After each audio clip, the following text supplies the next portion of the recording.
everyone. This is Jessica from the Finkelstein Library Youth Services Department.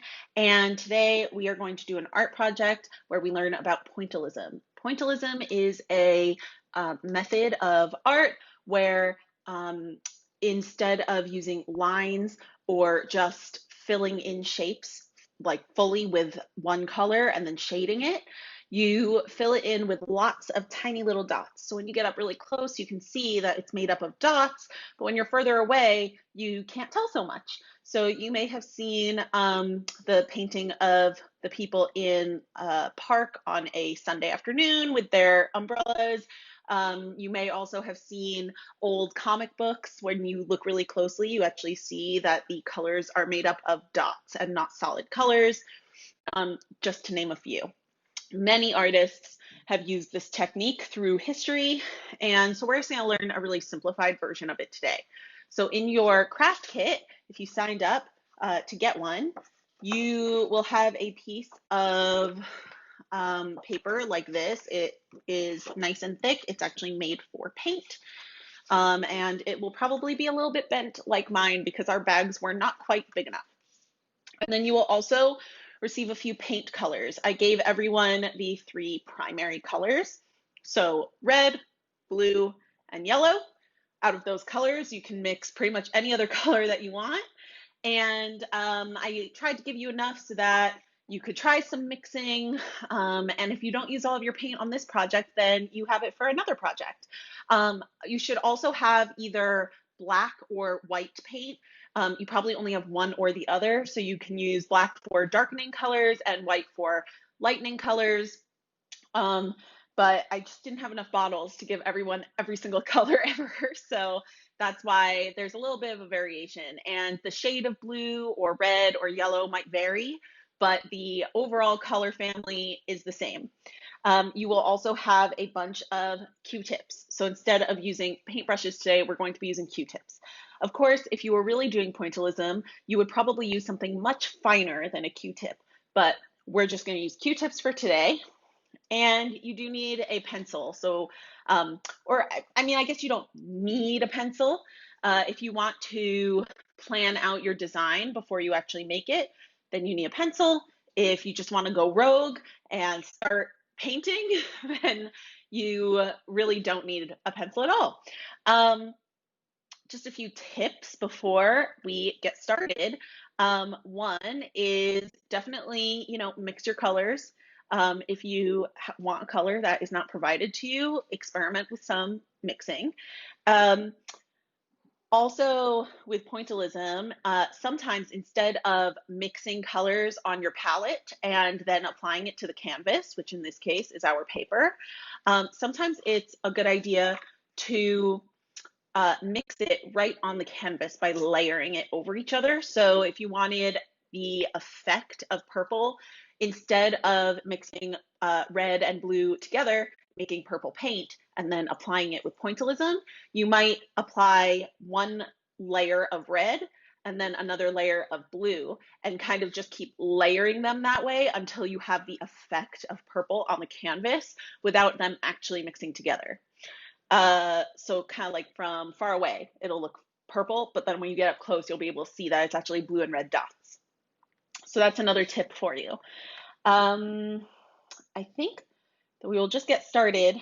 And in the past, when I've done this, I've sometimes made landscapes. I've made, a nice grassy hill with a tree with autumnal leaves in it.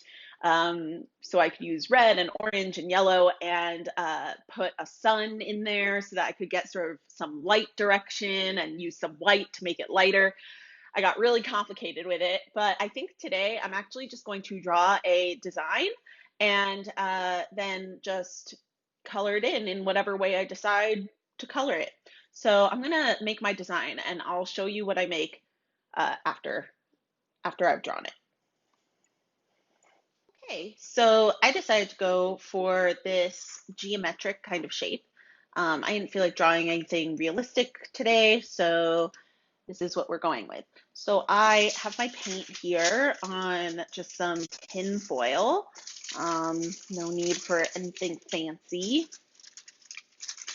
And just be careful because acrylic paint can stain once it dries. So you definitely want to be wearing some clothes that you don't care if they get a little bit messy, but hopefully they won't get messy at all. So you want to use your Q-tip in as vertical motion as possible, and you don't want to use it for more than one color unless that's something that you're going for. And I gave you a bunch of them because you can use each side and you have a whole bunch. And this is because once you start going, you will see that the cotton starts to kind of fall apart and you'll need to switch out your Q-tip. So I think I'm going to start with that center box. We're going to start with some blue. So I don't have too much on there. In fact, that maybe is even too much. I'm just going to go in. And the closer you place your dots, the more solid it will look. And then the further away you space them, the more white it will look. So like if I want a fading effect on this square, I could start with them very close together, and then as I work my way over, have them be spaced apart more and more.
Hey guys, so this is my finished painting.